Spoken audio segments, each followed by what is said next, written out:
Hey guys, welcome back to the channel. I'm just going to have a short discussion today about reloading and 5 tips or 5 things to think about that I think could save you a lot of time and money.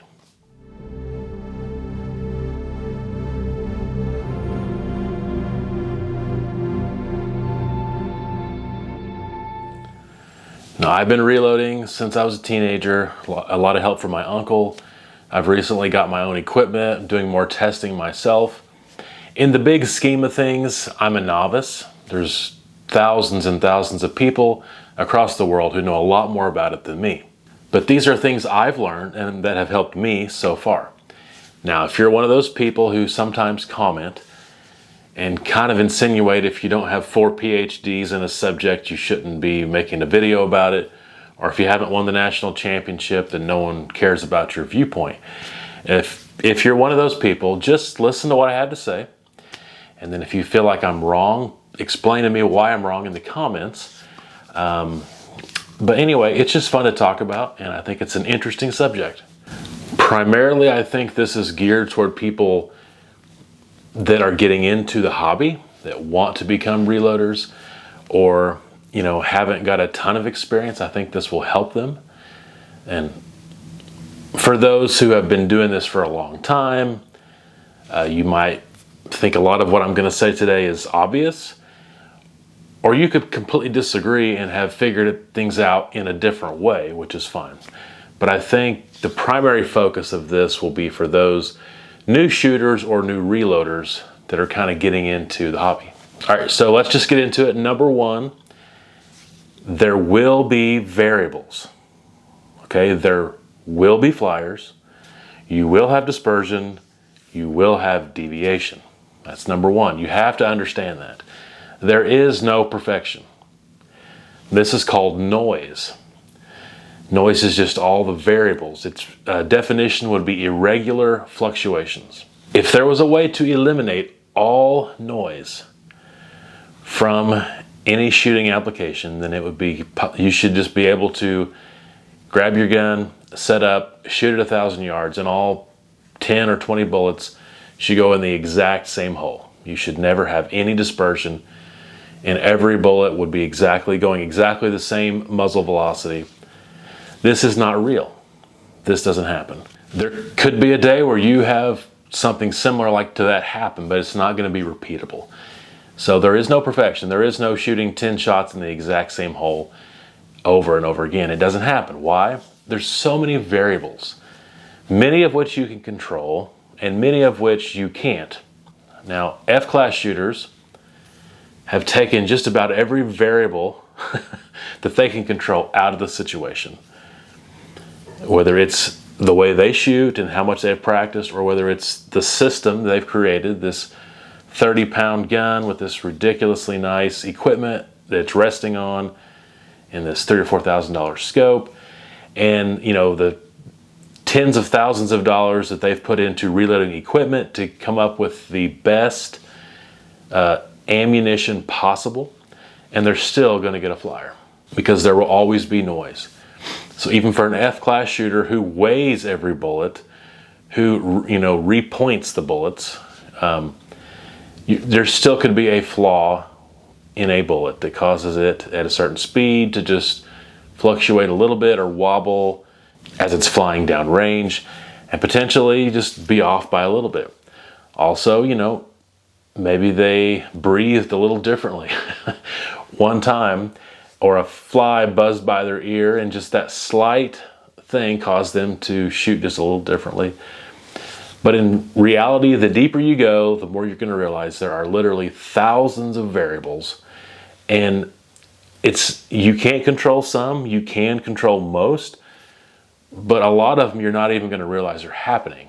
And so it is what it is. There's so many factors. There's obviously big factors like something in your gun is loose, it's not torqued to spec, or the wind gust blew at the right time.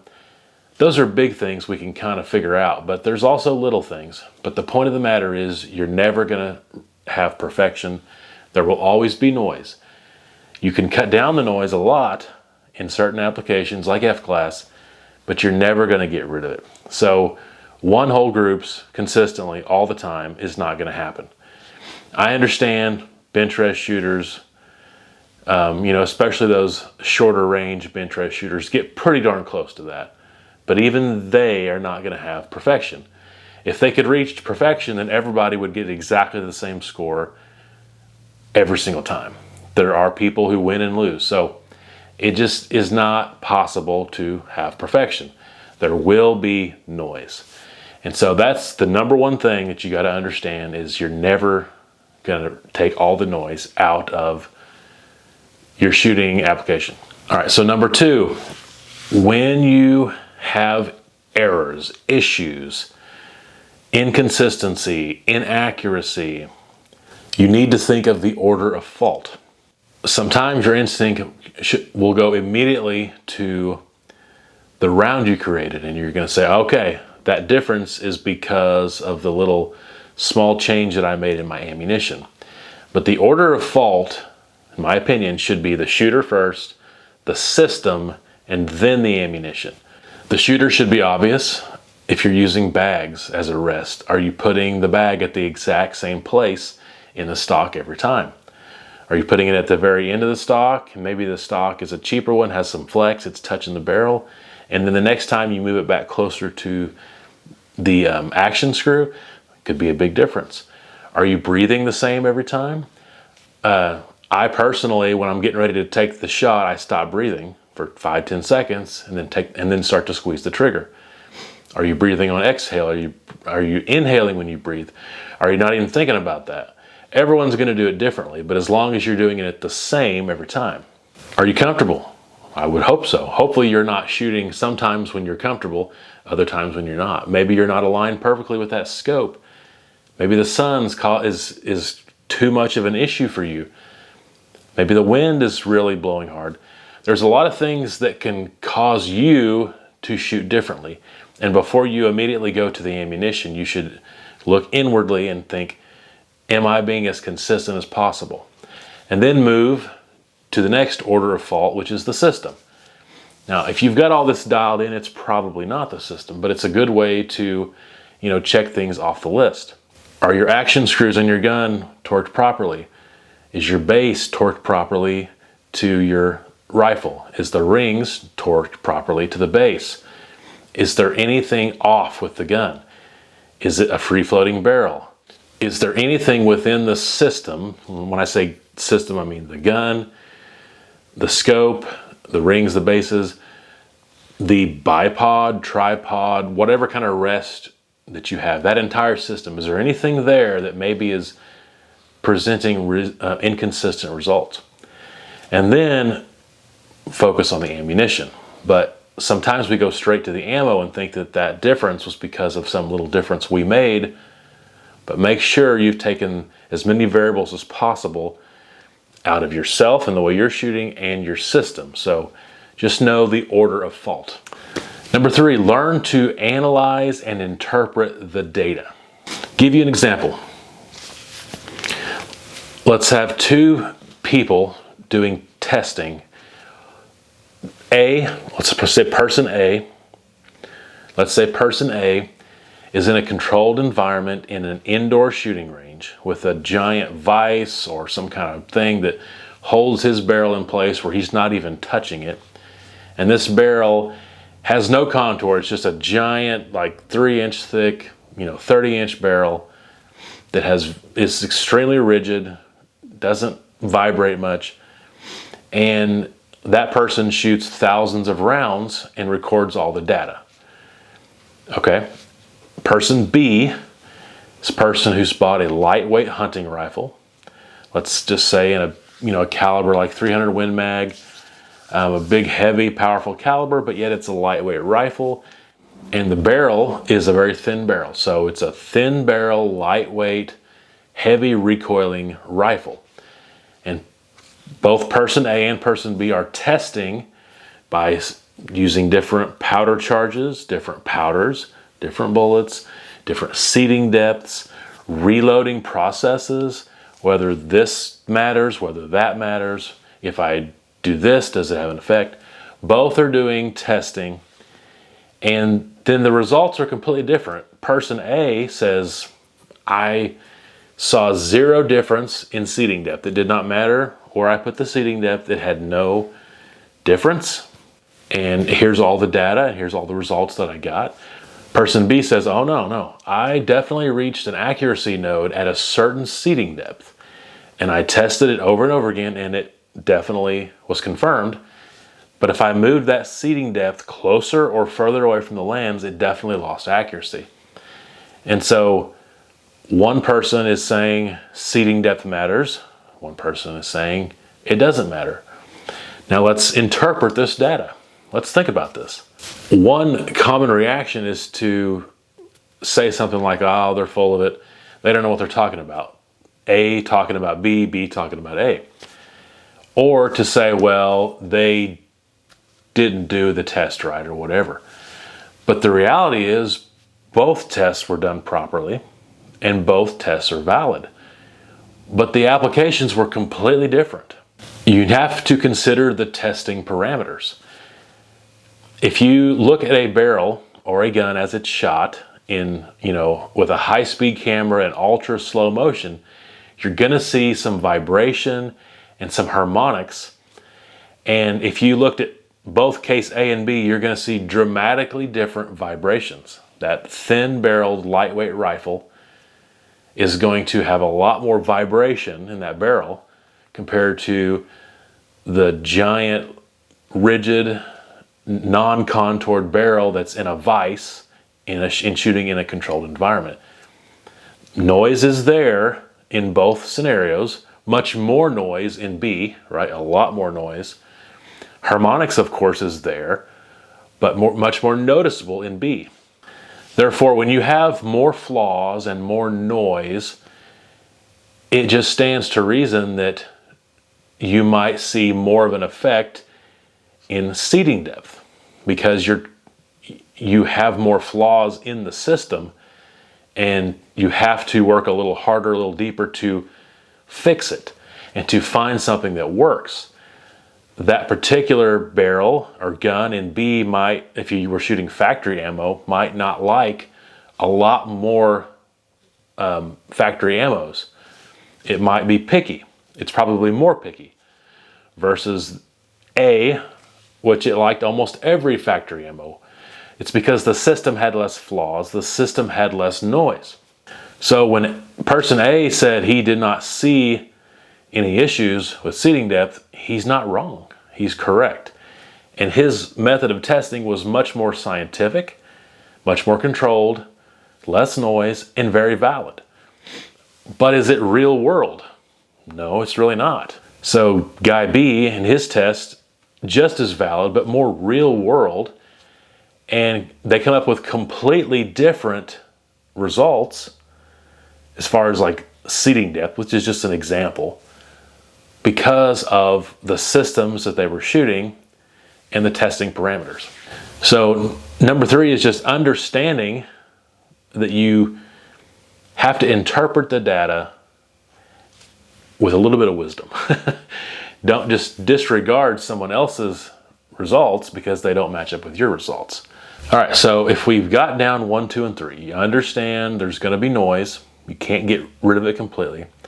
You think about the order of fault, making sure that the shooter and how you're shooting and your system is good before you focus on the ammunition, and you have learned to analyze and interpret the data.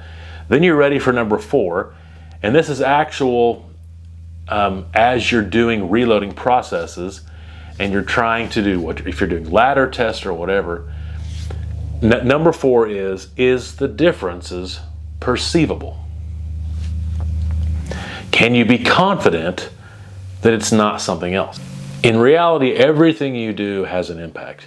If you add 1 kernel of more powder, will it have an impact? Of course it will. Is it perceivable, the impact it made? No. If you change your seating depth by, if it's possible, by 1/4 of a thousandth of an inch, did it change? Did it have an impact? Yeah. Is it perceivable? No. You can't say that it doesn't have an impact. Of course it does, but it's on such a small, microcosm. You're not going to be able to even perceive that anything changed. So every little tiny thing has an impact. That's why there's always noise, right?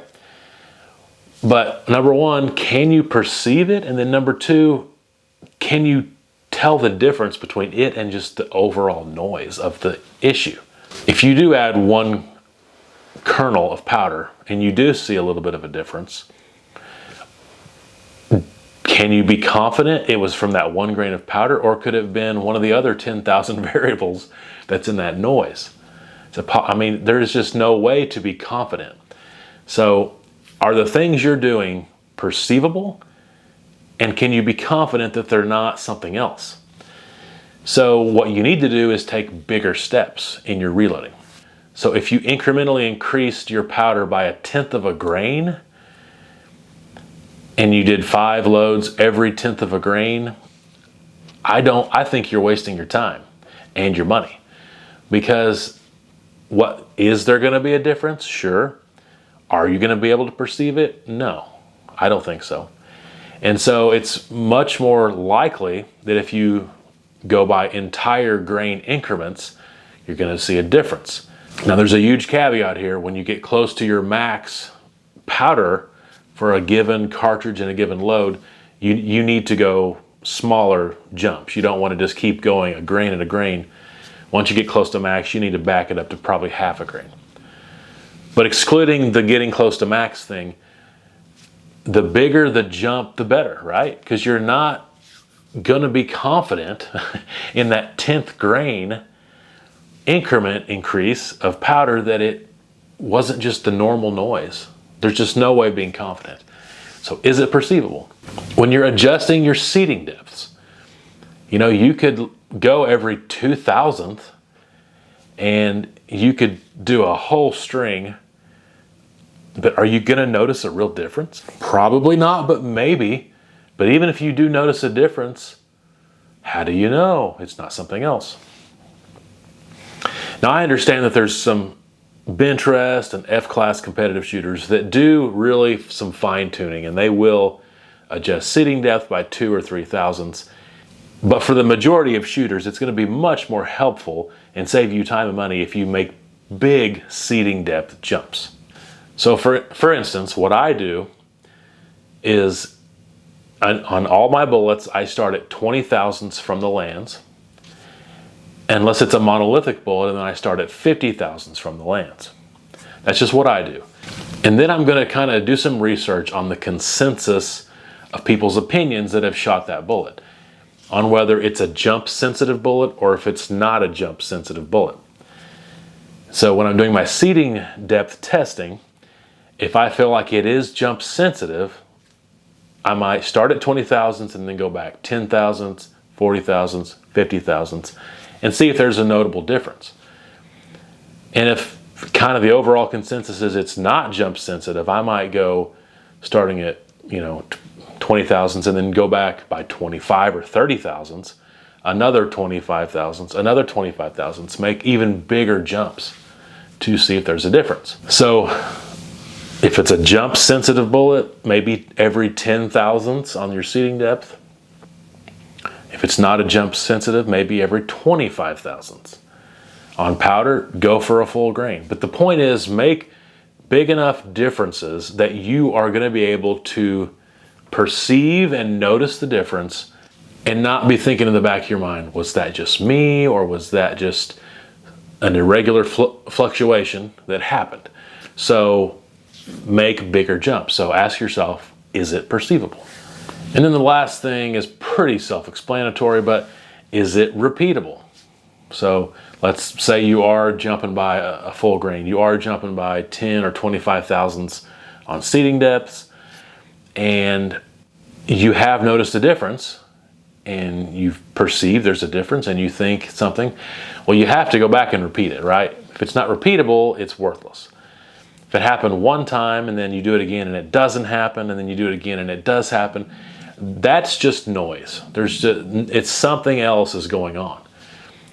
But if all things being equal, you continually see the same difference and it's repeatable, then you know you have got it. It's got to be perceivable and repeatable, and then you figured it out.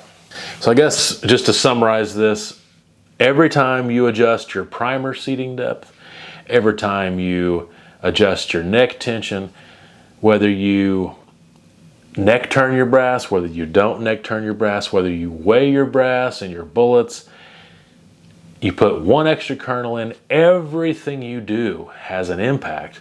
But is it measurable? Is it perceivable?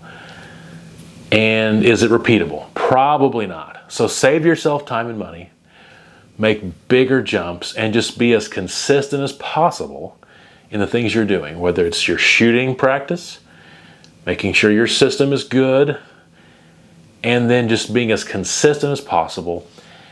And don't expect, I should say, perfection. You're going to have a flyer occasionally. You're going to have something happen that's because of that noise, and you're not going to have perfection. And if you just understand that, I think it'll really help you and save you a lot of time and money. Now, for those people out there who have got a ton more experience than me, if you feel like I went wrong or you want to correct me on something, please leave it in the comments below. If you agree or you want to share your personal experience in reloading, please leave that down there as well. If you've liked this video, please give it a thumbs up. And if you haven't subscribed, please click that button and subscribe. And we'll just leave it there. I hope you have a great day. Happy hunting this fall. Happy reloading, happy shooting.